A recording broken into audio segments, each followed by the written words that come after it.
जय महाकाल, जय भवानी। मैं आप सबका स्वागत करती हूँ अपने YouTube चैनल भगवती कृपा ज्ञान प्रकाश में। अगर आप मेरे चैनल में पहली बार आए हैं तो कृपया करके चैनल को सब्सक्राइब करें और बगल में जो बेल आइकन है उस अवश्य प्रेस, ताकि फ्यूचर में हमारी जो भी वीडियो आए उसका नोटिफिकेशन आपको सबसे पहले मिले। और वीडियो को लाइक अवश्य करें।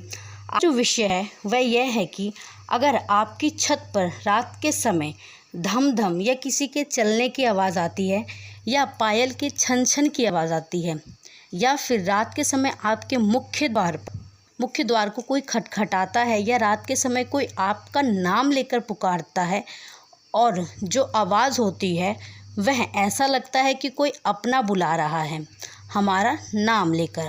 अगर आपको रात में ऐसी कोई भी परिस्थिति आपके साथ होती है तो इसके पीछे बहुत बड़ा कारण होता है।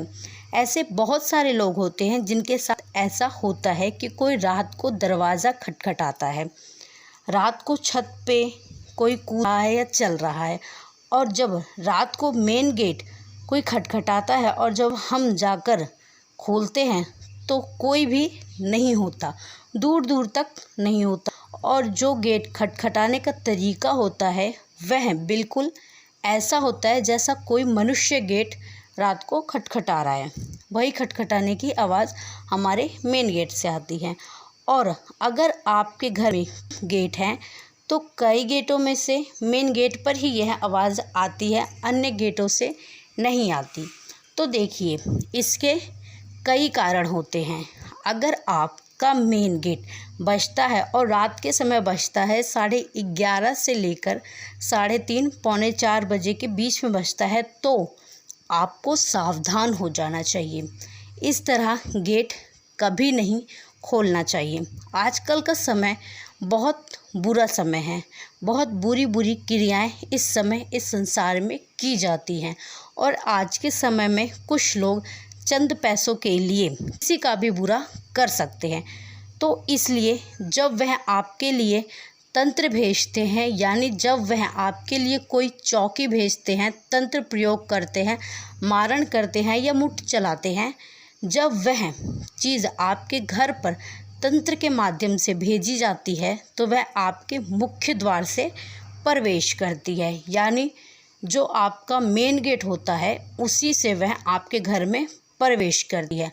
वह आपकी खिड़की या कोई अगर बैक डोर है यानी पीछे का कोई दरवाज़ा है उससे प्रवेश नहीं करती। यहाँ तक कि अगर खिड़की खुली भी हुई है तो भी वह वहाँ से प्रवेश नहीं करेगी।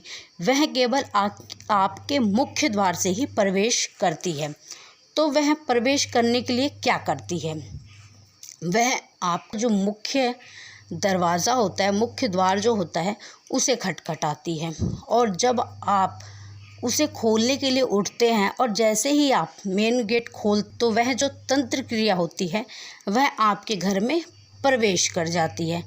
या तो कोई आत्मा छोड़ी जाती है तो वह किसी व्यक्ति में प्रवेश कर जाती है। और जब वह तंत्र आपके घर में प्रवेश कर जाता है तो वह आपके घर में कई सारी परेशानियां शुरू हो जाती हैं। आपके घर में लड़ाई झगड़े शुरू हो जाते हैं, बीमारियां होने लगती हैं, धन जो है वह व्यर्थ खर्चा जो है व्यर्थ के मुँह में खर्च हो जाता है। आपके घर की सुख शांति बिल्कुल ख़त्म हो जाता है, अशांति फैल जाती है आपके घर में। तो यह तंत्र क्रिया करने से आपका जो घर है वह बर्बादी की ओर चलने लगता है। कारण कि आपको यह भी ध्यान देना चाहिए कि आपका घर किस जगह उपस्थित है, आप किस जगह रहते हो। अगर आपका घर चौराहे के पास है, अगर आपका घर त्रिराहे के पास है, अगर आपका घर किसी शमशान या कब्रिस्तान के पास है, या किसी रेलवे लाइन या हॉस्पिटल के पास है, तो इस तरह का जो घर होते हैं उस जगह यह बातें बहुत ज़्यादा अनुभव की गई है। इस कारण होता है जो अतृप्त आत्माएं होती हैं जो इधर उधर भटकती हैं, तो वह क्या करती है, वह दूसरों के घर में प्रवेश करना चाहती हैं। तो रात के समय आपके मेन गेट को खटखटाती हैं आपके घर में प्रवेश करने के लिए। इसलिए अगर रात को आपका गेट बजे तो बिल्कुल भी मत खोलना। दूसरी बात, हमें ऐसा लगता है कि रात को कोई परिचित हमारा नाम लेकर आवाज़ लगाता है, तो यह आवाज़ भी आत्माओं के द्वारा ही लगाई जाती है। या फिर जो चौकी, मुठ या हांडी छोड़ी जाती है, वह आपके दरवाजे पर आकर आपको 3 बार आवाज़ लगाती है। अगर आप उत्तर दे देते हैं तो वह तंत्र आपके ऊपर हो जाता है। इसलिए कभी भी रात के समय कोई आवाज़ आए तो उसका उत्तर आपको नहीं देना है। तो यह जो आत्माएं होती हैं, प्रेत होते हैं, जो रात के समय आपको आवाज़ लगाकर आपके शरीर पर कर लेती हैं। दूसरी बात, रात को छत पर छन छन की आवाज़ आती है, तो कुछ लोगों के मन में यह होता है कि यह दैव्य शक्ति है, हमारी देवी देवताओं की शक्ति है जो रात को छन छन की आवाज़ आ रही है। देखिए, हमें रात को हमारे देवी देवता इस तरह का अनुभव कभी भी नहीं कराते हैं। उनका जब अनुभव हमें होता है तो हमें डर बिल्कुल भी नहीं लगता है, ठीक है। और वह इतनी दूर छत पे हमको अनुभव नहीं कराएंगे। अगर हमारे देवी देवता, अगर हमारे इष्ट होंगे तो उनका अनुभव हमारे आसपास ही रहेगा। जो छत पे छन छन या धम धम की आवाज़ें आती हैं, वह भी अतृप्त आत्माओं की ही होती हैं। तो इसलिए आपको सावधान रहने की बहुत आवश्यकता होती है, ठीक है। वह इस प्रकार की क्रियाएं इसलिए करते हैं ताकि आप उनका रिस्पॉन्स करें, और जब आप रिस्पॉन्स करते हो वह आपके शरीर पे कब्ज़ा बना लेते हैं, आपके घर में बैठ जाते हैं, अपने खाने पीने की वह व्यवस्था करने लगते हैं। क्योंकि जो अतृप्त आत्माएं होती हैं, वह अपने हाथ से, अपने माध्यम से जल को भी स्पर्श नहीं कर सकती है, उन्हें भी पी नहीं सकती, कुछ खा नहीं सकती है।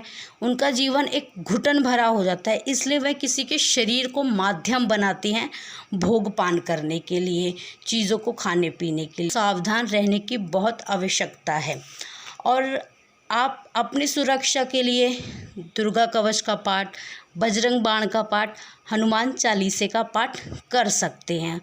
यह जो पाठ है, यह आपकी सुरक्षा अवश्य करेंगे। और अगर ऐसी कोई भी चीज़ आपके साथ हो रही है तो आपको किसी भगत से अवश्य मिलना चाहिए, किसी चौकी से अवश्य जुड़ना चाहिए, ताकि आपकी रक्षा हो सके। मैं आशा करती हूँ कि आपको मेरे द्वारा दी गई हुई जानकारी पसंद आई होगी। मैं बाबा भोलेनाथ और माँ भवानी कि वह आप सबकी सदैव रक्षा करें, आप सबको हमेशा सुरक्षित रखें, खुश रखें। आपके ऊपर माँ भवानी और बाबा भोलेनाथ की कृपा दृष्टि हमेशा बनी रहे। आपके घर को धन धान्य से हमेशा भरे रहे, आपके परिवार पे सदैव उनकी कृपा दृष्टि बनी रहे। धन्यवाद। जय महाकाल, जय भवानी।